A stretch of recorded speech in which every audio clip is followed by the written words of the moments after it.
Hey, welcome everyone. Tom, Park Avenue Forex. Want to give a little recap of what occurred from the analysis that was done on Sunday afternoon. I told you guys that, and gals, there's gals listening, I doubt it, but I told you peeps that with sterling yen, we needed an open above 152.25 in order to show some strength and then move up to the 152.66 level. I also said at that point 151.84 where I was sitting was a level of support. And I quickly ran some Genesis thrust numbers for you guys and said that the first level was 151.60 that I had as an organic level, just a level I used, my normal tracking. But Genesis Thrust gave me an open below 150.153, showed a push to 150.92. So when the market came back, it originally came from 152 like 16 down to 150.160, bounced off, went to the 80 level, and then thrust back down again. It never opened below 150.153. So it should have alerted everyone, don't sell that thing, okay? Because it's not opening below. Now, people would say, well, what's the reason for the open below?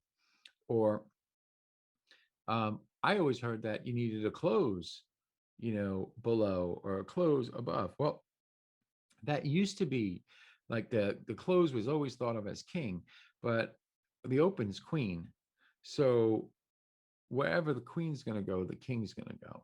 So it's really the open is the expression of the new demand or supply that's occurring in the marketplace. So the open, in my opinion, is a lot more important than a close. So the points were picked up by some people. They understood that when I said that it needed to open above 152.25 in order to show strength, there were some guys that sold it and they bought it back at 150.160, and some actually turned and went long using their profits as a means of trying to get above 152.25, and it worked out rather nicely for them. So the market basically has reset itself. It always does, because nothing is really static.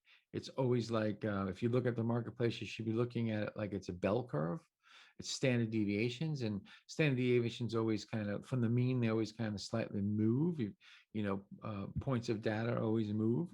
So the new levels are right now. There should be support, okay, at 152.03. The market needs to open below 151.90 on an hourly basis to show some weakness. Again, you got to watch the follow through. So what I mean by watch the follow through is it could open above 151.90 and then boom, come right back up. Doesn't mean it's going back to the highs. It's, you can start using Fibonacci levels.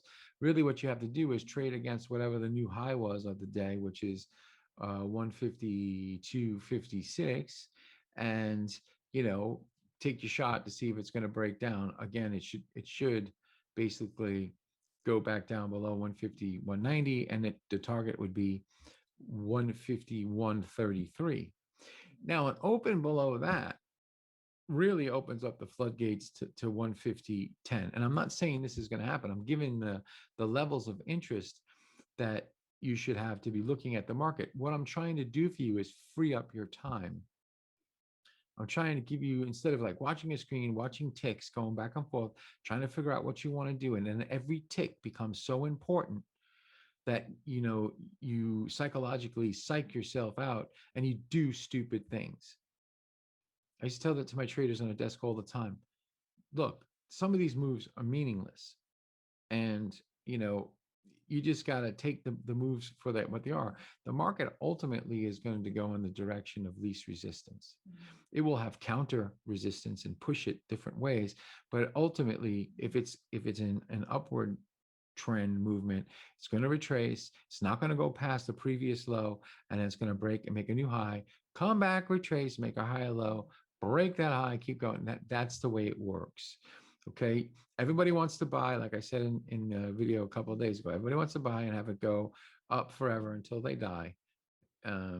or everyone wants to sell and they want it to go to zero, but that's not what happens. There's always an ebb and flow to the marketplace. You just can't let those ebb and flows psych you out, freak you out. Okay, so now what we got going over here is 152.66 is an important Genesis thrust level. If we can open above 152.66, again, watch the follow through. Okay, the target, all right, with the retracement or without the retracement, is 153.86. The other day, I quickly told you that, the rule of thumb. If I take the 148.44, that was the recent low that we had here, right there, the recent low that we had, 148.46, no big deal. And I multiply by 3% and I add it, I get 151 point, 144 point, what did I say it was? 144.47 multiplied by 3%. 140, that's not right.